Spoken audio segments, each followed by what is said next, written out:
Welcome, everybody. So glad you could join us this morning. My name is Jerry Suhrstedt, and welcome to my live stream today called How I Went from Job Hunting to Client Hunting. We're going to have some fun this morning. So glad you could join us. My name is Jerry Suhrstedt, and I am the host of the Jerry Rig Business Marketing Podcast. Also, I am the founder and CEO of Sumolab Total Business Marketing. You may have seen my posts on LinkedIn. I try to have some fun, impart some knowledge, and always willing to listen and talk with folks. So feel free to check in with me. If you've been job hunting for any amount of time, you know how ridiculous it is right now. It's crazy out there, and you're getting ghosted by recruiters. You're getting ghosted by hiring managers. Some of the job postings are just plain fake. I have no idea why that's going on. Kind of a weird deal. Never heard of that before. So the job market is crazy tough right now, and there's a lot of talented people feeling burnt out. So stick around, and I got some ideas and some suggestions on how you can make that pivot where you can go from job hunting to client hunting. Okay? So stick around, and we're going to get going here in about 30 seconds. Yeah.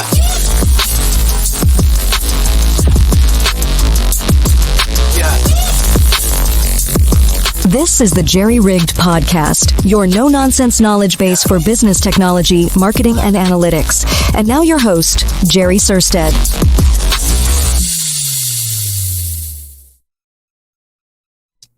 What's life without a little bit of pop and pizzazz and music, right?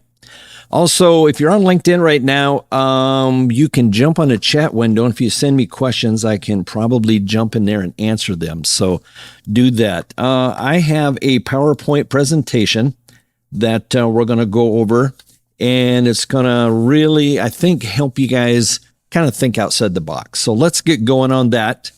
And like I said, thank you for taking time out of your day to stop by. Once again, my name is Jerry Suhrstedt, founder of Sumolab Total Business Marketing. And that's how you can get a hold of me. Just right up front, you can send me an email if you just have questions, just want to talk, jerry@sumolab.co. And then you can follow me at hashtag JerryRigged to rock your business technology. So my promise today is that we're going to walk away with a new way to look at things with a fresh perspective, okay? And if you've kind of been bummed out, I get it. I totally get it. And I'm going to try to motivate you to try new things. And then we're going to start to help you think outside the box and then learn how to be a rebel just a little bit. And if that's something you're not comfortable with, when we're done here, you might feel a little more comfortable. So let's see. Okay, here's a quick exercise. Some of you may have heard this one before, but here's the quick exercise. And the idea here is to solve this problem. So imagine you have this beautiful, gorgeous butterfly, and it's trapped inside of a glass bottle that is sealed. And your task is to figure out how to get the butterfly out of the bottle without killing it and without breaking the bottle. So that's your task. That's the only rule is to figure out how to get the butterfly out of the bottle and without killing the butterfly, of course, and without breaking the bottle. So think about that for a half a second. If you want to chime in on the LinkedIn chat window, go ahead and you can throw something in there. Let's see here. Let me look on my comments, see if anybody has chimed in so far.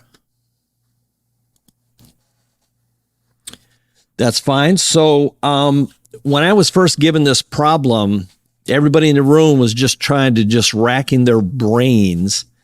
And I think I'm a little bit of a rebel because when they asked me, well, so how would you get the butterfly out of the bottle? I said, break the bottle. And they said, well, that's the rule that you can't do. I said, well, The butterfly's life, this beautiful butterfly, its life is more important to me than a dumb bottle. I just break the bottle. So anyway, it just so happens that that was the correct answer. Breaking the bottle symbolizes the more rebellious, out-of-the-box approach. I'm a little bit of a rule breaker. It emphasizes that sometimes when we're faced with constraints or rules, the most effective solution might be to challenge the rules. Now, I'm not going to say that that works all the time. I have been fired from jobs for being a little bit of a rule breaker. Some companies like people who challenge the rules. Others don't.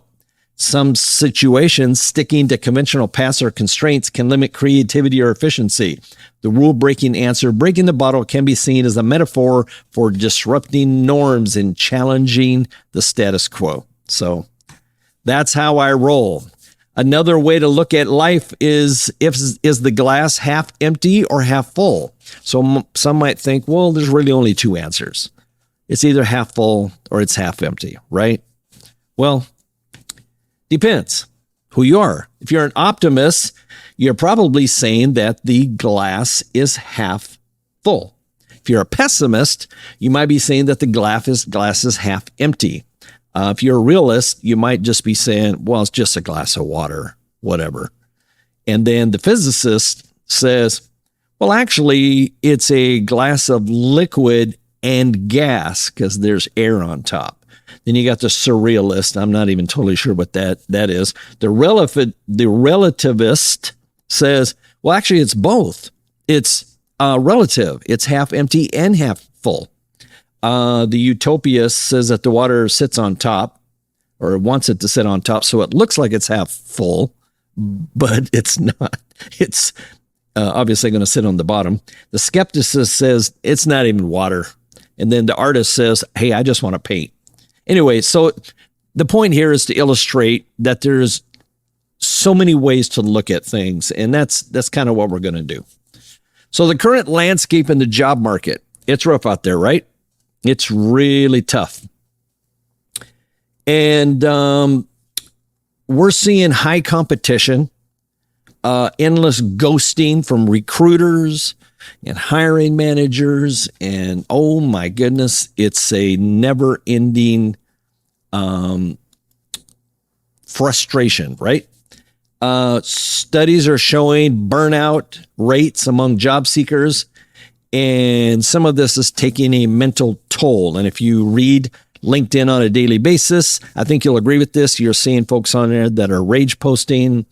They pumped out 1,000 resumes. They haven't gotten a call back, which could be a lot of issues, actually. But people are just really, really, really frustrated.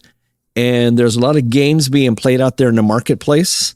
Personally, I think there's zero excuse to ghost people.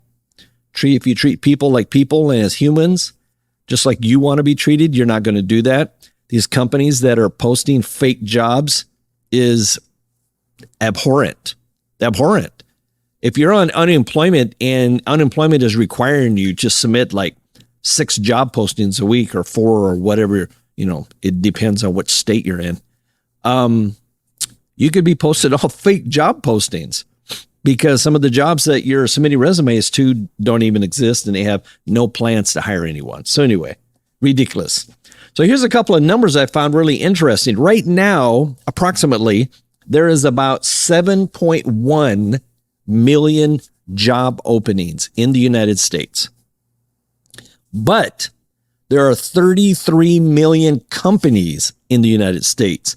Let's assume that the average company has 3 projects they need done. That could be IT, marketing, consulting, whatever. They have 3 projects. There's going to be companies that have no projects. Then there's going to be companies that have, 100 projects. But let's say that we got an average of 3. That's close to 100 million potential projects that have nothing to do with hiring W-2 employees. Okay? So think about that for a half a second. It kind of feels like there's some opportunity there outside of just getting a job. So let's look at some of the pitfalls we're seeing. One of the biggest frustrations applying to roles, it seems like the job is perfect for you on paper. Let's see here. People trying to get a hold of me on LinkedIn in the middle of the day. All right. Maybe you've gotten to the final rounds of interviews and then nothing, crickets, ghost, radio silence. It's making everyone rethink their approach. Okay. So it's maybe time to start thinking about, instead of trying to look for a door to open, let's build our own door. How's that sound? Let's see here. Next one. There we go. All right. So it's time to start thinking. Now, I'm not suggesting that starting a business is the easiest thing in the world. It's not. With that being said, you may have gotten laid off last week and you're just starting things. Well, I can tell you, there are hundreds and hundreds and hundreds, maybe even thousands of people on LinkedIn. And these folks have been out of work for anywhere from 6 months to well over a year. Hundreds of interviews, hundreds of resumes pumped out, ghosted. One guy was actually given a job offer 2 days before start date. The job was pulled from underneath him. So these are the types of things that are happening. So what I'm suggesting here with this particular live stream is the opportunity to start thinking differently. And so that's kind of why we're going through this exercise. So think about the fact that you already have skills. You're a problem solver. You're a strategist. You're a consultant. It's time to pivot from I need a job to I can create value and then get paid for it. Because ultimately, it's kind of the same, right? The case for starting your own consultancy or agency. Today, when we're talking about starting your own business, we're going to kind of live in the world of consultancies and agencies, because most of the folks that I interact with are graphic designers, web designers, marketing people, technology, CRM consultants. They kind of live in that world. So that's kind of where we're going to focus today. So that's why I'm talking about consultancy and agency. So W-2 jobs versus owning your own business. What's the difference? What are the key differences? Well, when I got into this and really started nailing things down, as it turns out, there's really not much difference. It's more of a mental thing. So let's get into that. So just quick overview, and we're going to dive into each of these real quick, or actually a little bit deeper. W-2 job versus a consulting agency. Now, a consulting agency could be IT, could be CRM, technology, marketing consulting, business consulting, pretty much anything that you know and have experience in. You can leverage that and turn that into a consultancy, because you might think, well, I've only been in business for 10 years. I don't really know that much. Well, there's people that have only been in business for 6 months and they know way less than you do. So you can leverage that experience and that knowledge. Okay. Let's see here. W-2 jobs, selling your skills. You got to sell that to employers. Consulting agency, you got to sell your skills to clients. Same thing. Income dependency with the W-2 job, one paycheck. Income dependency with your own business, it's spread out over multiple clients. If you got 5 clients and one fires you, you still got 4. Job security, always at risk of layoffs or being fired. I mean, job security is 100% controlled by you with your own business. Workload set by the employer. They tell you what they need done and when you can work and when you can have days off, right? The workload for your own business set by you. Career advancement through promotions. Career advancement on your own business based on growth. Networking. In working for the corporate world, it's key for career progress. And networking is for your own client acquisition when you own your own business. Performance reviews done by employer. I always say that performance reviews are a session so that they can figure out a way to not pay you more money. Consulting agency, client reviews done by the clients. If you do a good job, that's what they do. They tell everybody you did a great job. W-2 job benefits, employer provided, benefits in a consulting agency, you choose your own. Taxes withheld by the employer in a job, and taxes you manage and you pay yourself, which some people think that that's really hard to do, and it's not a big deal. It really isn't. Is a job stable? In today's job market, there's an assumption that if I get a job, that I got this sense of stability and security. While you are employed, I guess you kind of do. But at any day, obviously some companies in some roles within a given industry can be more stable than others, obviously. But in 2024, is that really the case? I mean, honestly, that's all I hear about on the news every single day is about how thousands of people are being laid off by Amazon or this. And then, no more work from home. We're going to switch you to hybrid. Oh, we're going to switch you from hybrid to full-time on-site, which is a nice way of telling folks who've gotten used to remote work, you're probably going to quit, and that's what we want. When it comes to companies these days, you get little notice, leaving you blindsided and scrambling to find a new job. So that's what's happening in 2024. In the 1980s, 1990s, a little bit different, but as of today, 2024, personally, I don't think there's a lot of job security at all.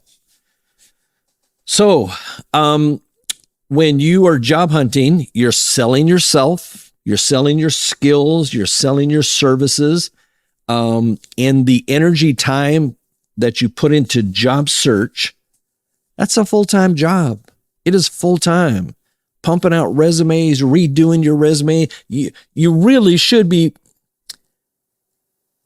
putting out resumes that are actually customized for every single job that you're applying for.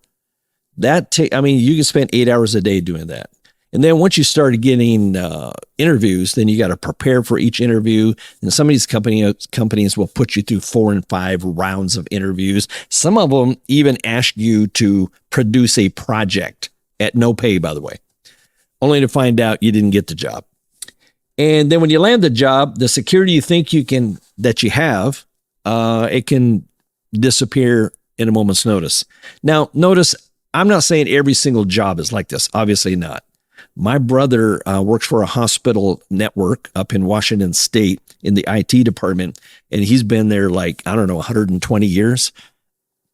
Actually, it's been 15, 16, I want to say. But yeah, pretty stable job.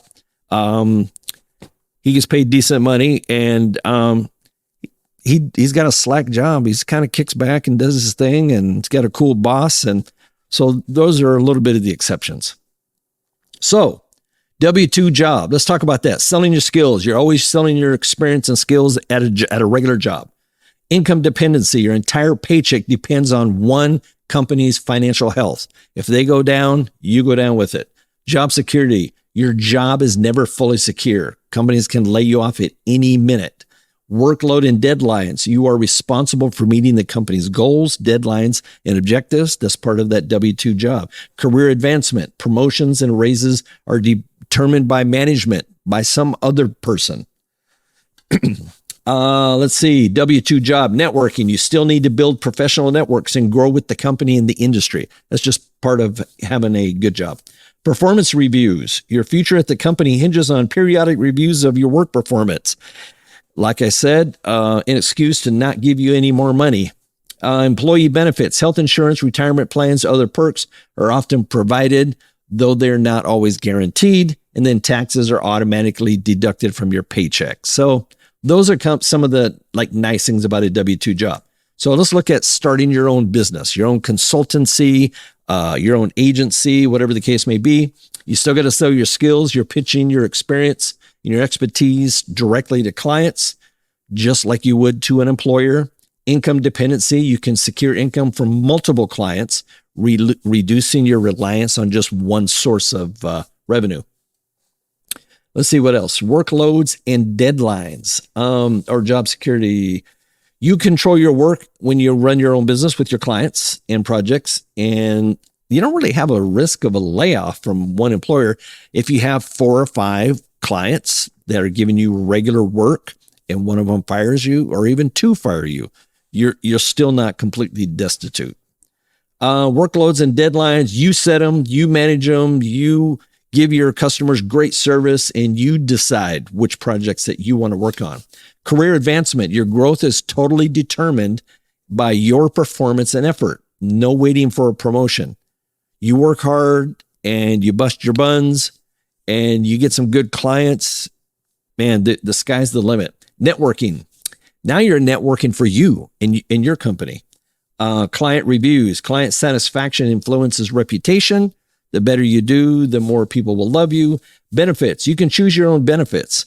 Now, if you're working, let's say as a Salesforce admin and you're making $50 an hour, you can easily charge $90 to $100 an hour with your own consultancy, which, by the way, is 1/3 of what the big consultancies charge. So you could charge $100 to $130 an hour as a Salesforce admin and still be way lower than the larger consultancies. But then, if you're working from home, you have minimal overhead. So you can charge that lower rate and still be making more than double what you would be making as a W-2 employee. So if you're doing that, then you can afford to pull out a few bucks for some healthcare benefits and pay your own taxes and still be way ahead of the game. And then, of course, taxes, you manage and pay your own. And that's one of the biggest differences, probably one of the biggest pains in the neck. But if you set up QuickBooks, you track your expenses and you learn that game, you can write off your home office. You can write off part of your car. You can write off trips for work, for your business. There's so many things you can write off and save money. So in both cases, either way, you're constantly marketing yourself. You're building relationships, managing your workload, ensuring that clients are happy. The key distinction with your own consulting agency is that you have more control over your income and career trajectory, and you also take on responsibilities like paying your own taxes. Those are really I've been in business in one way, shape, or form for more than 20 years, and accounting and taxes are probably the biggest difference between that and running, having a job. So why consultancy or agency? Well, because many of you folks out there are in technology. It's flexible, scalable. You can start small and get bigger. A lot of you folks out there are already doing marketing. You can offer marketing services. A lot of you folks are in business or understand business or work for companies as a consultant. So you can be a consultant for business strategy, HR consulting, IT solutions, Salesforce, CRM, marketing, automation, all of that.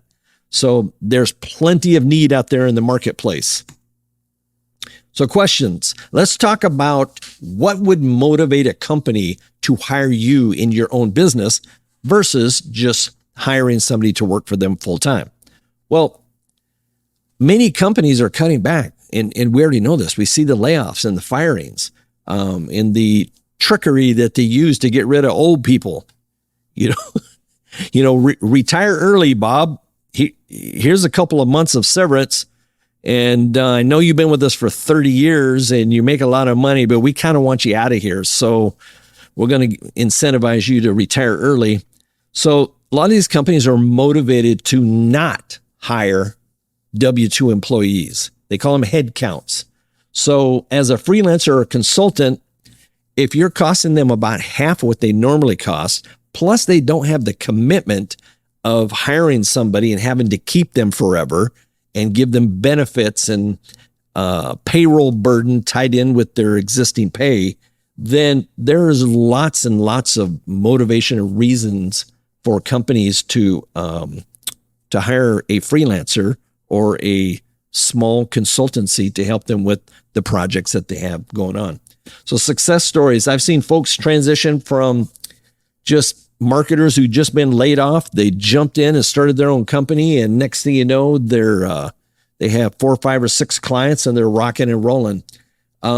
These guys are not overnight successes. It takes time, But, if you're going to spend the next year pumping out resumes, and then at the end of it, if you don't get hired, you're exactly where you started.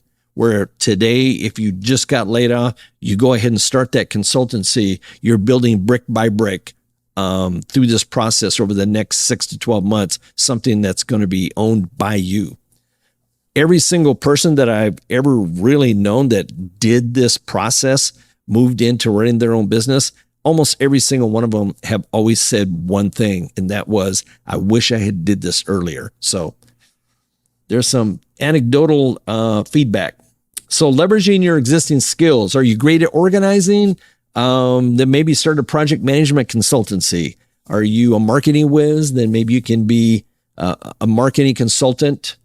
One of the hot items right now is fractional marketing, or let me see here. Fractional CEOs, fractional CFOs. Let's see, chief marketing CMOs. Trying to think of what the acronym is. You essentially become let's say you're a marketing whiz and a company needs a chief marketing officer, but they can't drop $150,000 a year out of the gate and then pay bonuses on top of that. So you come in as a weekly, 10 hours a week kind of thing as their official marketing officer, but you're a fractional marketing officer because you have multiple clients. And then maybe you're charging, $95, $125 an hour. So they're saving a bunch of money that way, but they're getting the help they need as they grow. So that's something to consider. So how to get started. Let's talk about that real quick. Give you some step-by-step help here. Start by defining your niche. What is your niche? What are you good at? We'll pull in some quotes here from some of our comments.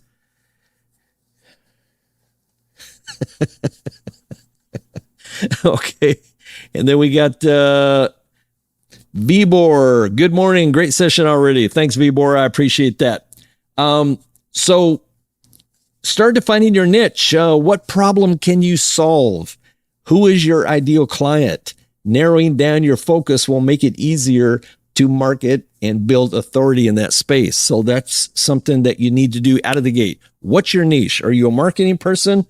Are you an IT? Are you a CRM consultant? Just kind of establish and define that niche and why you're cool.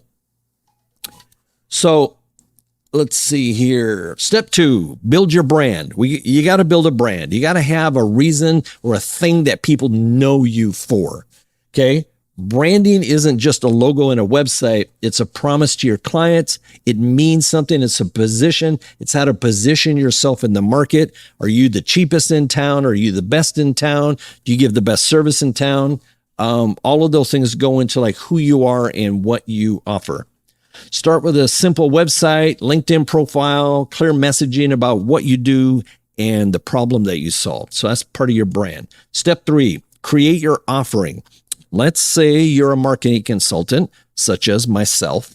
I try to package my services into very simple, clear, sellable offerings. Like this website comes in 3 flavors: good, better, best. I love the good, better, best. You've seen it before in bronze, silver, and gold package. Good, better, best. Anyway, you can have a website for $1,500 and then a better website for $2,500 and then a great website that has more pages and more functionality for $5,000, $6,000, $7,000, $8,000. So that's a way to do that. And you can apply that same fundamental concept to IT, consulting, business consulting, anything. Let's see. Hourly, you can also do this by the hour. Just charge it, based on each project. Retainer packages, that's another way to go about it. Just make sure that your services are simple and easy to understand and clearly priced. Client hunting versus job hunting. Well, instead of sending out resumes, you're sending out proposals. Kind of the same thing. Instead of applying to jobs, you're pitching your services, and networking becomes client prospecting instead of networking with recruiters and hiring managers. And yes, it's a numbers game, just like job hunting, but you have a lot more control. You can pump out literally 500 resumes and get 0 phone calls, 0 emails. I have quite a few years of experience, so I get contacted by recruiters still to this day, typically 3 to 5 times every single day. I get emails, phone calls, and text messages from recruiters constantly for marketing, Salesforce admin, Salesforce development, which I don't do. So with this, you can spend your time focusing on clients and getting those proposals. And once, you sign up a client, you're kind of off and running. You only need a couple of clients to really kind of get a pretty killer, influx of revenue. So that's something to keep in mind. Marketing and lead generation. Utilize platforms like LinkedIn and Facebook and Google Ads. And there's just these days. Now, see, I'm an old school marketer, so I started out with print media, radio, and television. And there's so many more avenues to reach people these days. And so that's something to keep in mind. Showcase your expertise, share your valuable content. I post 3, 4, 5, 6 times a week on LinkedIn. Sometimes it feels like nobody's reading anything. And then after a while, man, I tell you, it's kind of weird what happens. People start contacting you. Hey, I'm just starting a company. I need some help with my marketing. I need help getting my LLC kind of going. Can you give me some direction? And that's where that whole consultant piece comes in. So consider starting a blog, a podcast, YouTube channel like this one, like the Jerry Rig podcast. That's why I do this. I do this because I enjoy it and I enjoy teaching, and it also helps my business.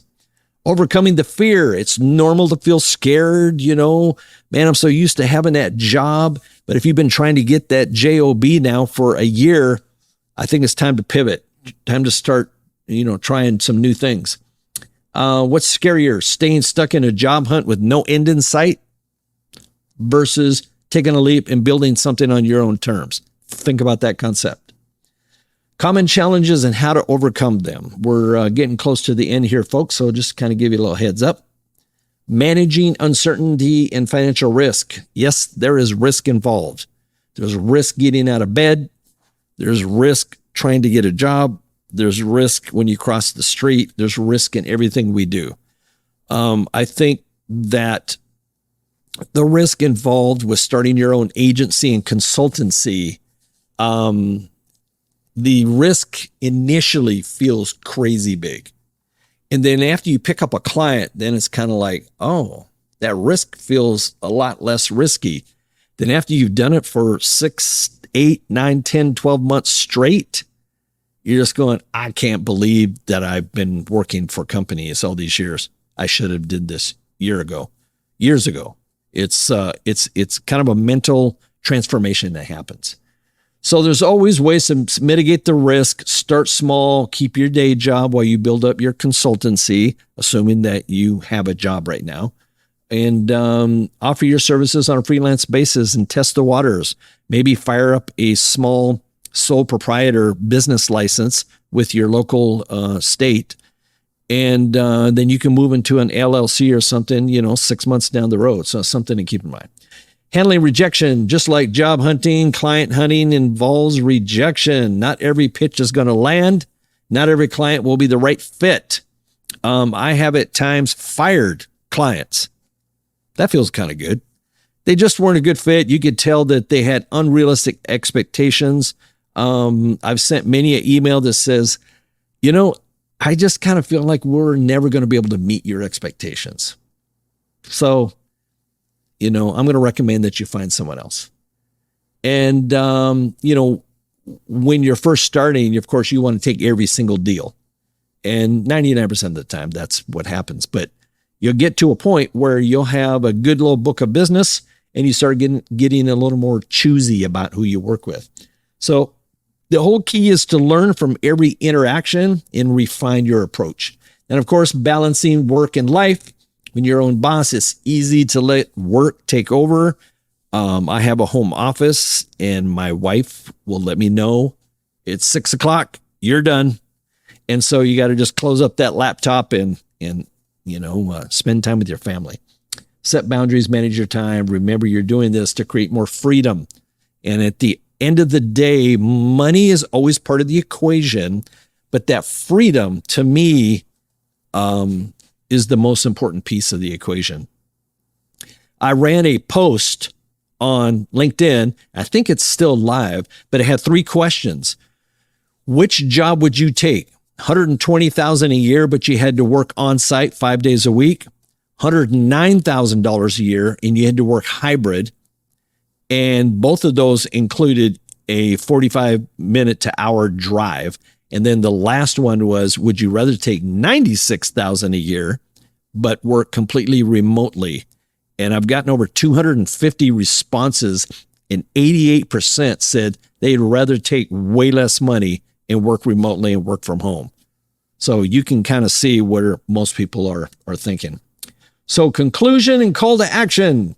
We've covered realities of the job market. We talked about starting your own consultancy or agency, which might be the right move for you, and how to get started and the challenges you might face along the way.